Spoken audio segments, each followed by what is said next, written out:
10 ذوالحجہ حج اکبر کے دن کروڑوں افراد اپنے جانوروں کو ذبح کرتے ہیں اور ذبح کرتے ہوئے اللہ رب العالمین کا نام لیتے ہیں اور اس شخصیت کو یاد کرتے ہیں کہ جس کی قربانی کے نتیجے میں اللہ رب العالمین نے ہمیں یہ دن نصیب کیا۔ لیکن کیا کسی جانور کو خرید کر اسے نہر کر دینا یا اسے ذبح کر دینا یہی اللہ تعالیٰ کو مطلوب ہے؟ یہ سوال ہمیں اپنے آپ سے کرنا چاہیے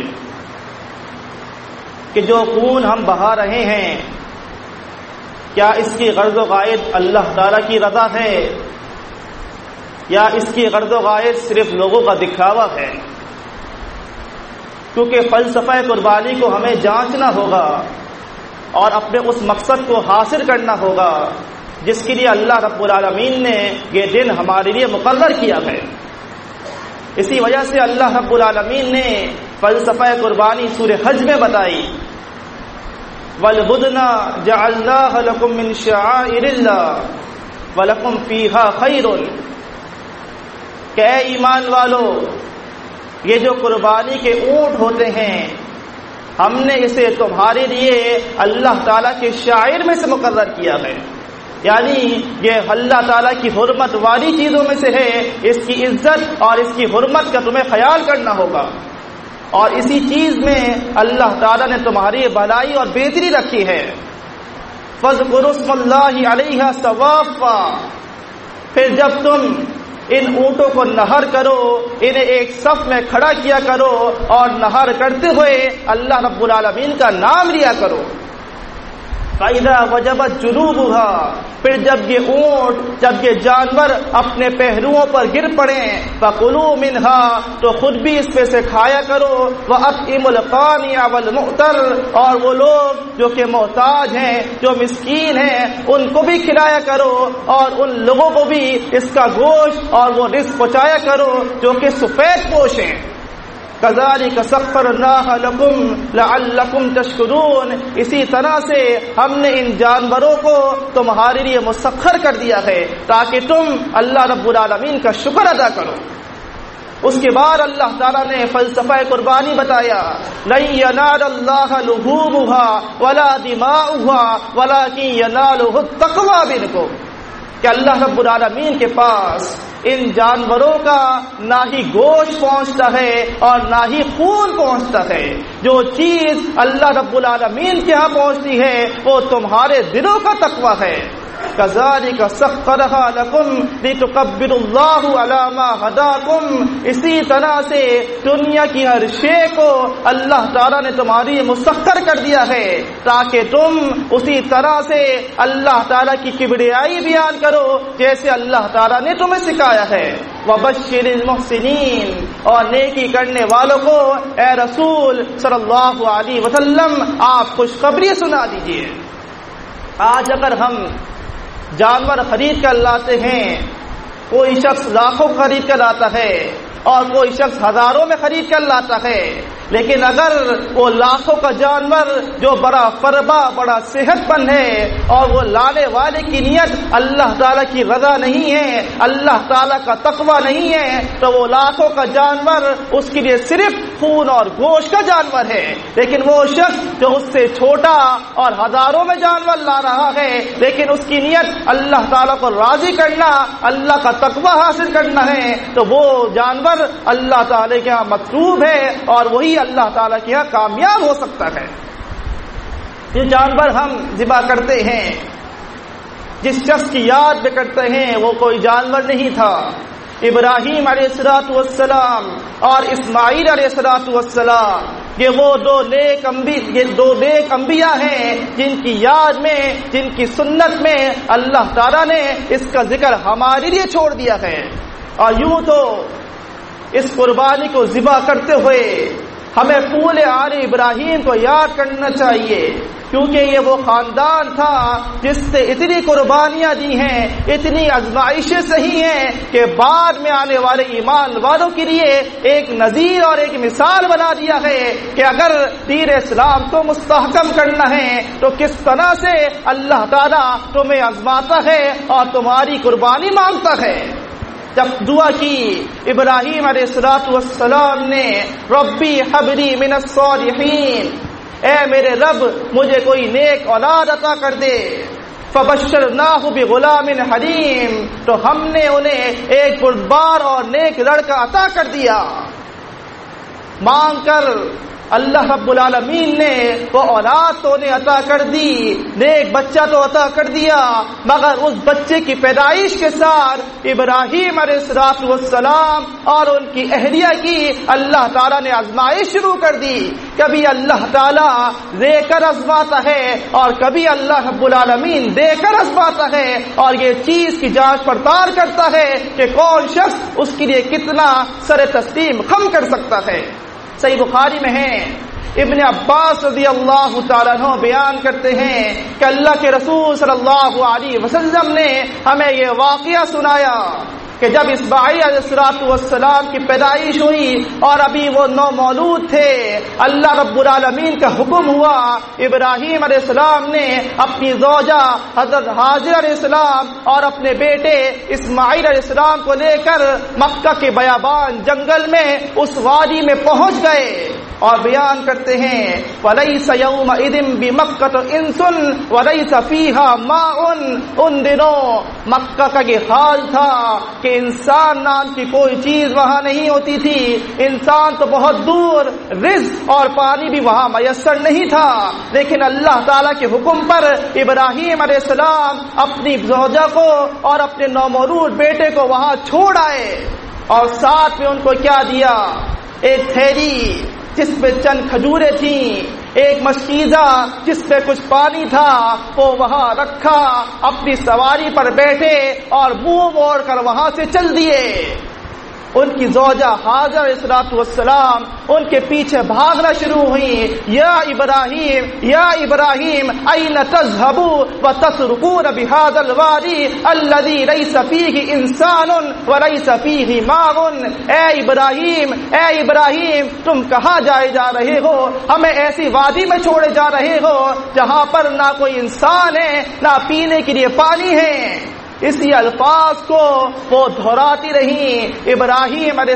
السلام وجعل یلتفت الیہا، مڑ کر اپنی زوجہ کی طرف دیکھ تک نہیں رہے اور سیدھے جا رہے ہیں،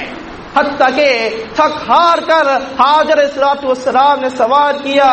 یا ابراہیم اللہ امرک بہذا، کم سے کم اتنا تو بتا دو کیا اللہ تعالیٰ نے تمہیں یہ حکم دیا ہے؟ قال نعم، اس بات میں سر ہلایا، ہاں میری کیا مجال کہ میں یہ کام کروں، میرے رب کا حکم ہے، اس وجہ سے تمہیں یہاں چھوڑے جا رہا ہوں۔ وہ ابراہیم علیہ السلام جو خود نبی، لیکن ان کی زوجہ جو الفاظ اس وقت کہتی ہیں اور قسم کھاتی ہیں، اللہ کی قسم اذن لا یضیعونا، اگر اللہ تعالیٰ نے یہ حکم دیا ہے تو وہ کبھی بھی ہمیں اس طرح سے ضائع نہیں کرے گا، ہماری آزمائش کو، ہماری قربانی کو برباد نہیں کرے گا۔ ہم اپنے آپ کو رکھ کر دیکھیں، اپنے آپ کو رکھ کر سوچیں اور اپنے دل میں یہ خیال کریں، آج اگر ہمیں حکم ہوتا ہے کہ ہم اپنی بیوی کو، اپنے نومولود بچے کو ایسی بیابان جنگل میں، ایسی وادی میں چھوڑ آئیں جہاں نہ بندہ ہو، نہ بندے کی ذات ہو، نہ رزق ہو اور نہ پانی ہو، کیا ہم اس آزمائش میں، اس قربانی میں پورا اتر سکتے ہیں؟ نہیں، یہ وہ لوگ تھے کہ جن کے دلوں میں ایمان ان کی گہرائیوں تک پہنچ چکا تھا۔ جب حاجر علیہ السلام واپس لوٹی،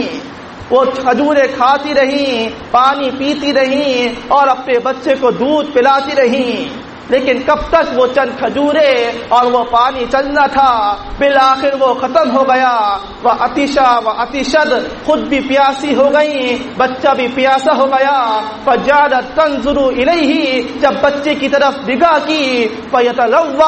بچہ پیاس سے تڑپ رہا تھا، اس کا سینہ بار بار اوپر نیچے ہو رہا تھا۔ جب اپنے نومولود بیٹے کی حالت دیکھی، ان سے رہا نہ گیا، اپنا چہرہ موڑا اور گئی کچھ ڈھونڈنے کے لیے کوئی نظر آ جائے جس سے مدد طلب کروں۔ قریبی صفا پہاڑی تھی، وہاں پر چڑھ گئی اور جا کے دیکھتے رہی، ہل تری احدن، ہے کوئی شخص جو مجھے نظر آئے جس سے میں مدد طلب کروں؟ کوئی شخص نظر نہیں آیا۔ واپس اتری، صفا سے واپس مروہ پہاڑی پر چڑھی، اس کی اونچائی پر پہنچی، فجعلت تنظر ہل تری احدن، پھر ادھر ادھر دیکھا، ہے کوئی شخص جس سے مدد طلب کروں؟ 7 چکر، کبھی صفا پر، کبھی مروہ پر، کبھی صفا پر، کبھی مروہ پر، اسی طرح سے گزرتی رہی۔ نبی صلی اللہ علیہ وسلم نے بیان کیا،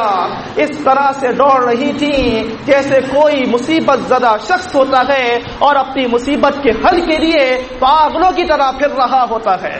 اس طرح سے حضرت حاجر علیہ السلام نے 7 چکر لگائے۔ اللہ رب العالمین جب اپنے نیک بندوں کی آزمائش کرتا ہے، اس کے بعد یہ توفیق بھی دیتا ہے، اتنی ہمت بھی دیتا ہے کہ وہ اس قربانی کو سہ سکیں اور اس آزمائش میں پورا اتر سکیں۔ جب آزمائش ہو چکی، اللہ تعالیٰ نے جانچ پڑتال کر لی، وہاں ایک فرشتہ بھیجا جس سے اپنا پر یا اپنا پاؤں مارا،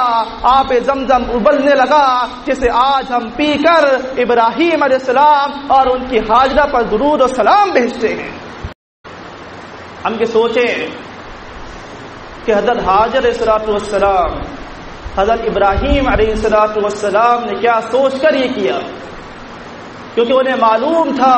کہ اللہ رب العالمین اگر آزمائش کر رہا ہے تو اس کے پیچھے کوئی بہت بڑا مقصد چھپا ہے۔ اور پھر اللہ رب العالمین نے،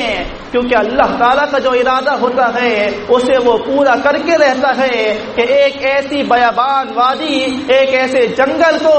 اللہ تعالیٰ نے ایک ایسی جگہ بنانا تھا کہ جہاں پر ہر سال لاکھوں افراد جائیں اور اس گھر میں جا کر اس کا طواف کریں اور اپنے رب کی عبادت بجانائیں۔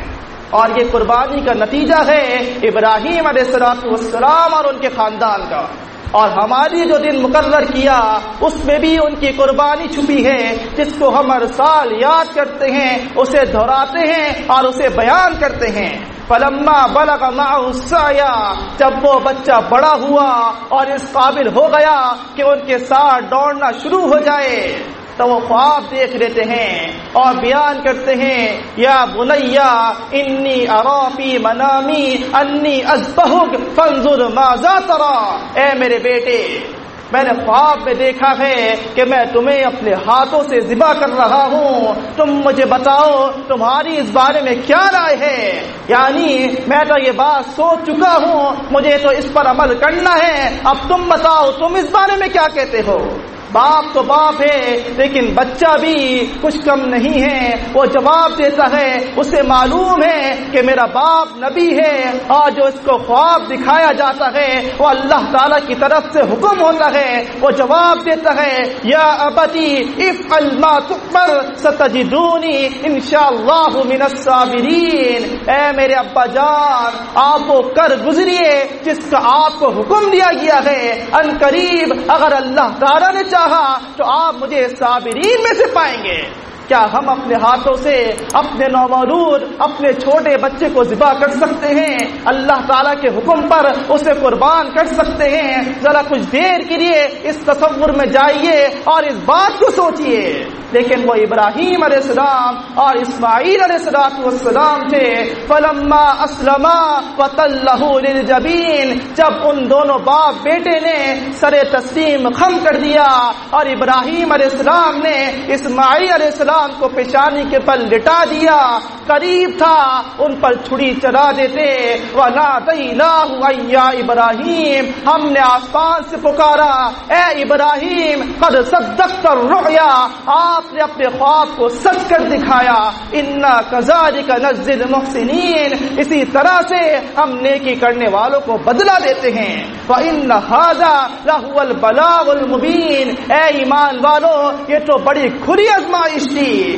وَفَدَيْنَاهُ بِذِبْحٍ عَظِيمٍ اس بچے کی جگہ ہم نے فدیے میں ایک بہت بڑی قربانی رکھ دی. وَتَرَكْنَا عَلَيْهِ فِي الْآخِرِينَ اور اس کا ذکر بعد میں آنے والی رہتی دنیا تک چھوڑ دیا. سلام علی ابراہیم اور ابراہیم علیہ السلام پر سلامتی ہی سلامتی ہوتی رہے گی. ان کی قربانی کو یاد کرتا کیا جاتا رہے گا جب تک کہ دنیا قائم ہے.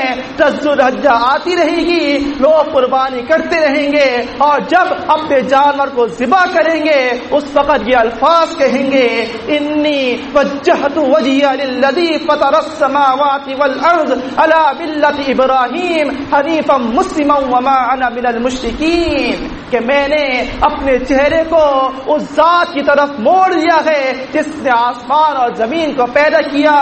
میں ملت ابراہیم پر ہوں وہ ابراہیم جو یکسو ہو کر مسلم بن کر ایک اللہ کی عبادت کرتے تھے اور میں مشرکین میں سے نہیں ہوں. اور جب آ کے ہم یہ کہیں گے ان الصلاتی و نسکی و محیایا و مماتی للہ رب العالمین بے شک میری نماز میری قربانی میری زندگی میری موت سب کچھ اللہ رب العالمین کے لیے ہے. تو یہ تمام چیزیں ہمیں کامیابی سے ہمکنار کریں گی. لا شریک لہ وبذالک امرت انا من المسلمین وہ اللہ جس کا کوئی شریک نہیں ہے اور مجھے اسی بات کا حکم دیا گیا ہے کہ میں مسلمین میں سے ہو جاؤں.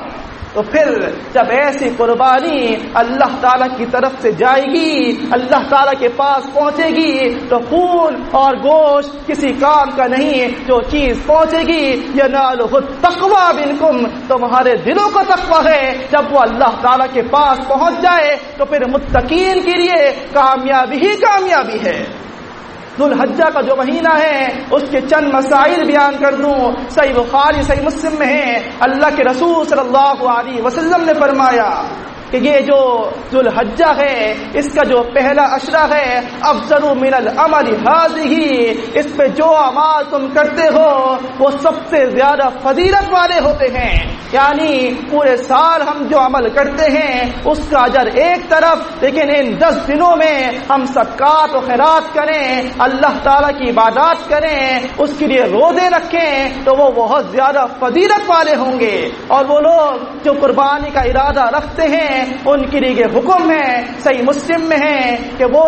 چاند دکھنے کے بعد نہ اپنے ناخن کتریں نہ اپنی مونچھیں پس کریں نہ اپنے بال کاٹیں. پھر جب 10 ذو الحجہ کو اپنی قربانی کو ذبح کریں اس کے بعد یہ اعمال کریں. اور اسلام کی یہ آسانی ہے ان تمام لوگوں کے لیے جو یہ استطاعت نہیں رکھتے کہ وہ اللہ تعالیٰ کی ہاں قربانی کر سکیں تو اسلام نے انہیں ایک آسان حکم دیا. ابو داؤد میں صحیح سند کے ساتھ فرمایا اللہ کے رسول صلی اللہ علیہ وسلم نے خود من اظفارکا و اشعارکا کہ تم لوگ بھی جو اس بات کی استطاعت نہیں رکھتے کہ قربانی کر سکیں وہ چاند دکھنے کے بعد نہ اپنے بال کاٹیں نہ اپنی مونچھیں پس کریں نہ اپنے ناخن کاٹیں. پھر 10 ذو الحجہ کو جب عید سے واپس لوٹیں نماز پڑھ کر تو اپنے بالوں کو اور اپنے ناخن کو کاٹیں. اللہ تعالیٰ کی آسانی ہے اس کی نعمت ہے انہیں بھی اتنا اجر مل جائے گا جتنا قربانی کرنے والے کو ملتا ہے. وَقُولُوا قَوْلِي هَٰذَا لِي وَلَكُمْ اسْتَغْفِرُوا اللَّهَ